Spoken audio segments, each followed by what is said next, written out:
भगवान, आज फिर एक भी मछली नहीं मिली। कई दिनों से यही हाल है। अगर ऐसे ही चलता रहा तो मैं और मेरी सुनीता दोनों भूखे मर जाएंगे। सुबह की हवा में उदासी घुली थी। रमेश कई घंटों से नदी किनारे जाल डाले बैठा था, लेकिन आज भी एक भी मछली हाथ नहीं लगी थी। उसके पास बैठी उसकी बेटी छोटी सी मासूम सी राधा शांत होकर अपने पिता की आवाज सुन रही थी। आंखें तो उसकी नहीं देख सकती थी, लेकिन वो अपने पिता के हर दर्द को महसूस कर सकती थी। उसी समय दूसरी नाव से कैलाश आता है, चेहरे पर हंसी मगर शब्दों में तंज। अरे ओ रमेश भाई, आज अकेले नहीं दिख रहे। ये लड़की कौन है साथ में? मेरी बेटी है सुनीता। ओह, वही जो देख नहीं सकती है ना। ऊपर वाले ने हुस्न तो दिया पर आंखें देना भूल गया लगता है। कैलाश, मेरी बेटी तेरी बातों की खिलौना नहीं है। आंखें नहीं है पर उसका दिल इतना साफ है कि तेरे जैसे 10 देखे वालों से ज्यादा देख सकती है वो। अरे भाई, मजाक था, तू तो सीरियस हो गया। छोड़, मैं चलता हूँ। हाँ जा, कभी किसी के दर्द पर हंसने से पहले सोच लेना कि तेरा भी कोई होगा जो तुझसे रोएगा।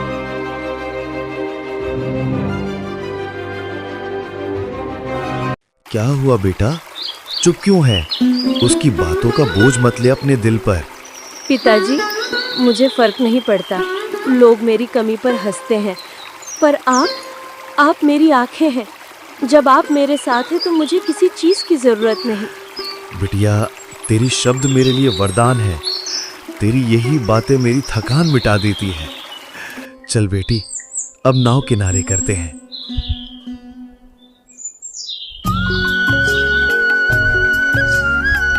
जमील राज्य के छोटे गांव में रमेश नाम का गरीब मछुआरा अपनी बेटी सुनीता के साथ जी रहा था। दिन गरीबी से भारी और रातें चिंता से लंबी। काका ने दूर से देखा कि रमेश आज कुछ ज्यादा ही टूटा हुआ लग रहा है। वे पास आए और बोले,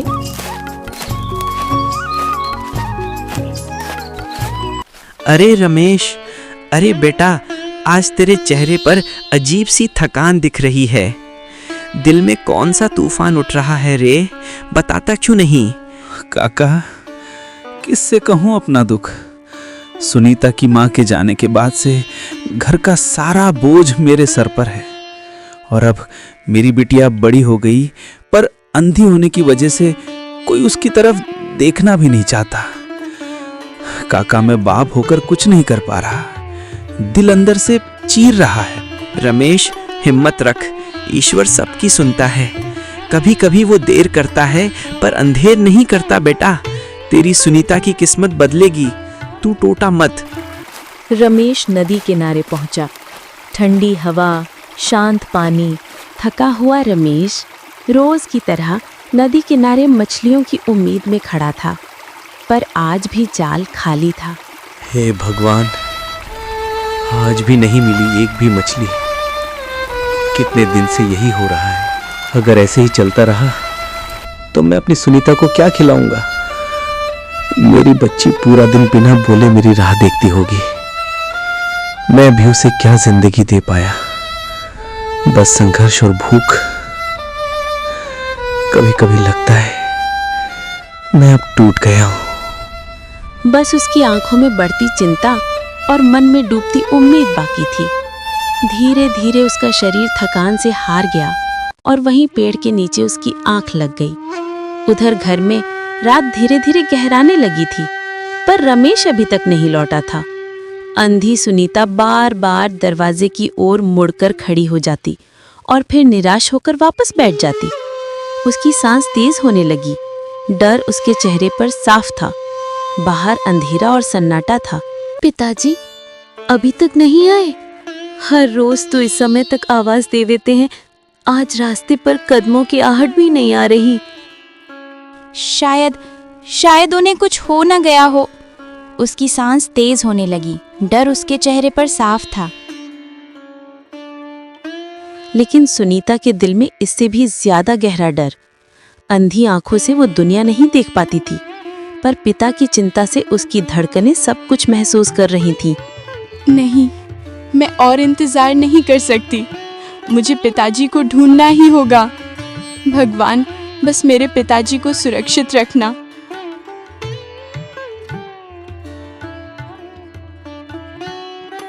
मैं अंधी हूँ, पर मैं उन्हें ढूंढ लूंगी। किसी तरह उन तक पहुँच जाऊंगी। अंधेरी रात, सुनसान रास्ता और एक अंधी बेटी जो अपने पिता के प्यार के सहारे दुनिया को टटोलते हुए नदी किनारे की ओर बढ़ने लगी। उधर रमेश पेड़ के नीचे बेहोशी में पड़ा था और इधर सुनीता कांपते दिल से उसके कदमों की तलाश में। कहानी अब एक ऐसे मोड़ पर थी जहां प्यार, डर और किस्मत तीनों आमने सामने खड़े थे। हर कदम पर उसका डर बढ़ रहा था। उसकी सांसें भारी हो रही थीं और तभी झाड़ियों के पीछे से एक आदमी की नजर उस पर पड़ी। उसके पांव कांप रहे थे, दिल ऐसे धड़क रहा था मानो सीने से बाहर गिर जाएगा। वो बार बार पीछे मुड़कर देखती, कोई नहीं था, सिर्फ सन्नाटा। और तभी कदमों की भारी आवाज आई, धूप में जली मिट्टी पर चलने जैसी आवाज, पास आती हुई, बहुत पास। सुनीता के चेहरे का रंग उड़ गया। अचानक वो आदमी परछाइयों में से निकला, गुस्से से भरा, लाल लाल आंखें और चेहरे पर एक ऐसी दरिंदगी जिसे देखकर ही रूह कांप जाए। अरे, ये रात के समय अकेली कहाँ चली जा रही हो बच्ची? इतना अंधेरा है, रास्ता भी मुश्किल है। आओ, मैं दिखा देता हूँ तुम्हें रास्ता। नहीं नहीं, कृपया आप दूर रहिए। मुझे कोई मदद नहीं चाहिए। मैं अपने पिताजी को ढूंढने निकली हूँ। मैं बस जल्दी घर जाना चाहती हूँ। कृपया मुझे जाने दीजिए। मैं किसी को नुकसान नहीं पहुँचाऊंगी। डर मत, मैं तो बस मदद करना चाहता हूँ। नहीं, कृपया आप दूर रहिए। मुझे कोई मदद नहीं चाहिए।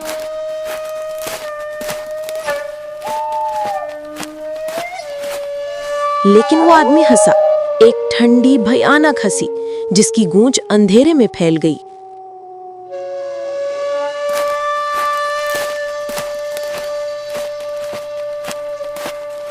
क्या हुआ, इतनी जल्दी बुला लिया? ओहो, ये तो अकेली लड़की है और अंधी भी। रात भी है, जगह भी खाली है। चलो इसको समझाते हैं कि दुनिया कितनी कठोर है। वो आगे बढ़ा, सुनीता पीछे। फिर वो कदमों की गति तेज और सुनीता की सांसें टूटती हुई। डर मत, बस बात करनी है। सुनीता जानती थी ये बात नहीं थी, ये एक खतरा था। उसके पांव लड़खड़ा गए और वो गोदाम के अंदर जा पहुंची। अंधेरा घना होता जा रहा था। आदमी ने दरवाजा जोर से बंद कर दिया। अंधेरे में हल्की रोशनी सुनीता के चेहरे पर पड़ी। वो बिल्कुल सहमी हुई, डरी हुई, कांपती हुई। मुझे छोड़ दीजिए प्लीज। सुनीता की आवाज टूट गई। मेरे बाबा मेरा इंतजार कर रहे होंगे। लेकिन वो आदमी उसके और करीब आ गया। उसकी सांसें भारी थी, आंखें सुनीता पर गड़ी हुई। चुप, ज्यादा बोलोगी तो हाल और बुरा होगा। सुनीता सिसकी। क्यों कर रहे हो ये? मैंने क्या किया है? उस आदमी की आंखों में बस हवस जैसा अंधेरा था। वो सुनीता का रास्ता रोक चुका था। सुनीता ने रोते हुए कोशिश की खुद को छुड़ाने की। कृपया मैं हाथ जोड़ती हूँ, मुझे जाने दो।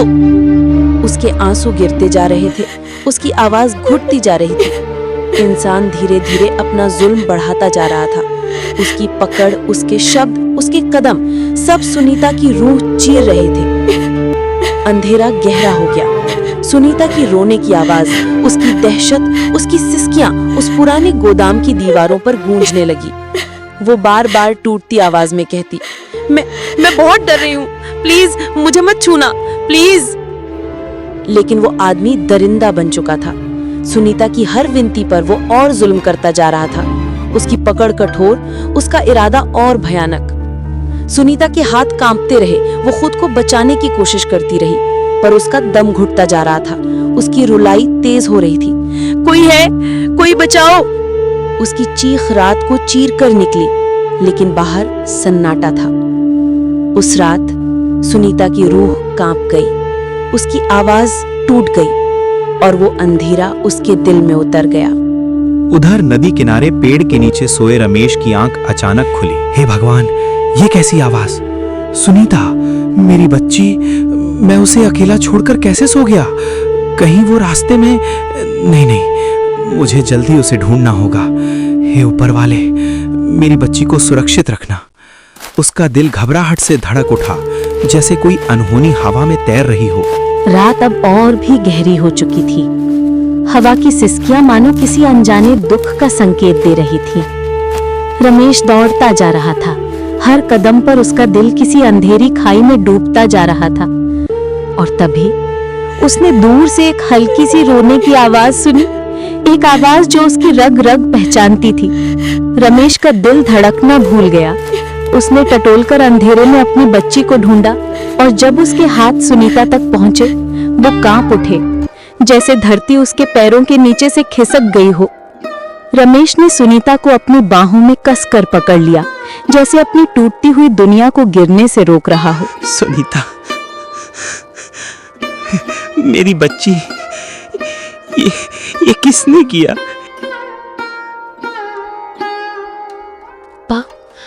बाबूजी, कृपया मुझे यहाँ से ले चलिए। बाबूजी, मैंने बहुत डर महसूस किया। मैं भाग नहीं पाई, मैं कुछ नहीं कर पाई। बाबूजी, मैं बहुत थक गई हूँ। हे भगवान, मैं कहाँ था जब तुझे मेरी सबसे जरूरत थी? मेरी लाडो, उठ, मेरी तरफ देख, बोलना, कुछ बोलना। मुझे माफ कर दे सुनीता, मैं तेरा पिता होकर भी तुझे बचा नहीं पाया। आंखें खुल मेरी बच्ची, देख, मैं आ गया हूँ। मैं तुझे अकेला नहीं छोड़ूंगा। कुछ बोल दे बस एक बार। हे ऊपर वाले, मुझसे ये दर्द अब नहीं सहा जाता। मेरी बच्ची, तू रो मत, मैं बस यही हूं। हम अकेले नहीं रहेंगे। लेकिन सुनीता बस सिसकियों में टूटती रही। उसके शब्द अब अस्पष्ट हो चुके थे। उसकी सांसें हल्की पड़ रही थीं और रमेश, वो इस दृश्य को सह नहीं पा रहा था। उसके भीतर कुछ फट चुका था, कुछ ऐसा जिसकी मरम्मत अब कभी नहीं हो सकती थी। रमेश की आवाज टूटती चली गई, उसकी पकड़ ढीली पड़ती गई और कुछ ही पलों में उसका शरीर वहीं पेड़ के नीचे ढह गया। उसका दिल अपनी बेटी के दर्द को सहते सहते थम चुका था। रात की हवा भी इस दुख को महसूस कर रो पड़ी और सुनीता अंधेरे में अपने पिता के सीने से चिपकी हुई बस सिसकती रही। रात गहरी थी और उसके बीच सुनीता अपने पिता की गोद में पड़ी कांप रही थी। अचानक उसे महसूस हुआ, रमेश की सांसें अब बिल्कुल शांत हैं। उनका सीना उठना गिरना रुक गया है। उसने कांपते हाथों से उनके चेहरे को छुआ, उनकी नाक के पास हाथ ले जाकर सांस टटोलने की कोशिश की, पर वहां सिर्फ खामोशी थी। एक ऐसी खामोशी जो जिंदगी के रुक जाने की गवाही दे रही थी। उसने उन्हें दोनों हाथों से झंझोर कर उठाने की कोशिश की। बाबूजी, सुन रहे हैं ना आप? देखिए, मैं यही हूँ। आप चुप क्यों हो गए? कृपया कुछ बोलिए ना बाबूजी। मुझे डरा मत, मैं बहुत डर गई हूँ। बाबूजी, उठिए ना, देखिए मैं रो रही हूँ। आप हमेशा कहते थे मेरी सुनीता रोए तो मेरा दिल टूट जाता है। तो अभी क्यों नहीं टूट रहा आपका दिल? क्यों नहीं उठा रहे आप मुझे? नहीं, ये सच नहीं है। मेरे बाबूजी मुझे अकेला छोड़कर नहीं जा सकते। कृपया आप उठ जाइए। मैं अंधेरी रात में अकेली कैसे रहूंगी? कौन मेरा हाथ पकड़ेगा? कौन मुझे सहलाएगा? कौन कहेगा मत डर बेटा, मैं हूं ना। लेकिन रमेश की देह अब पत्थर सी शांत हो गई थी। उस पल उसकी दुनिया का आखिरी सहारा टूट गया। धीरे धीरे उसकी सिसकियों के बीच एक भयानक सच्चाई उभर कर सामने आई। रमेश अब इस दुनिया में नहीं रहे। ये समझते ही उसके होंठ कांपने लगे और उसकी आवाज घुट कर रह गई। उसकी सिसकियां अंधेरे में गूंजती रहीं। और वो अपने पिता के सीने पर सिर रखकर फूट फूट कर रोती रही। उस रोने में दर्द था, टूटन थी और एक ऐसी तन्हाई जिसे शब्दों में बांधना कठिन है। आप चले गए बाबूजी, मुझे छोड़कर चले गए। अब मैं अकेली हूँ, पूरी तरह अकेली। रात अब पूरी तरह काली हो चुकी थी और उस कालेपन के बीच सुनीता अपने पिता के शांत पड़े शरीर के सामने बैठी थी। उसके गालों पर आंसू की लकीरें सूख चुकी थी। बाबूजी, आपने मुझे हमेशा सिखाया कि मैं कभी किसी से डरूं नहीं। आज आपकी चिता भी नहीं जली और मैं आपको यूं ही छोड़कर नहीं जा सकती, लेकिन मैं वचन देती हूं, आपकी मौत का जो भी जिम्मेदार है, जिसने भी मेरी जिंदगी उजाड़ी, मैं उसे नहीं छोड़ूंगी। आपकी इस धरती ने आपको छीना है, अब वही धरती मेरी गवाही बनेगी। बाबूजी, मैं आ रही हूं आपकी सच्चाई खोजने और आपका बदला लेने। इतना कहकर सुनीता अपने पिता के ठंडे हाथों को अपने माथे से लगाती है, जैसे आखिरी बार उनसे ताकत मांग रही हो। फिर वो धीरे धीरे खड़ी होती है, आंखें सूनी पर भीतर जलती आग पहले से तेज। सुनीता वहां से निकल पड़ती है, अकेली, टूटी हुई, लेकिन अंदर से मजबूत। अंधेरी रात में बिना आंखों के भी घंटों चलने के बाद थकी पस्त घायल पैरों ने जवाब देना शुरू कर दिया। आखिरकार वो एक बड़े पीपल के पेड़ के नीचे जा बैठी। पत्तों की सरसराहट में भी आज डर की धड़कनें थीं। बस थोड़ा आराम कर लूं, फिर चलूंगी। लेकिन जैसे ही उसने अपनी पीठ पेड़ से टिकाई, अचानक जंगल की खामोशी टूट गई। दूर कहीं जमीन चरमराई, फिर झाड़ियों में कुछ हिला और फिर एक भयानक गुर्राहट सी आवाज गूंजी। वो आवाज और करीब आने लगी। हर कदम के साथ जंगल की हवा और ठंडी पड़ रही थी। कौन है वहां? मुझे पता है आप मेरे पास आ रहे हैं। कृपया मुझे चोट मत पहुंचाना। मैं पहले ही बहुत अकेली हूं। सुनीता पेड़ के पीछे छुपी थी। उसकी सांस तेज चल रही थी। जंगल की रात भारी थी और सामने पेड़ के नीचे बैठे जानवर मानो किसी गहरे रहस्य का दरवाजा खोलने वाले थे।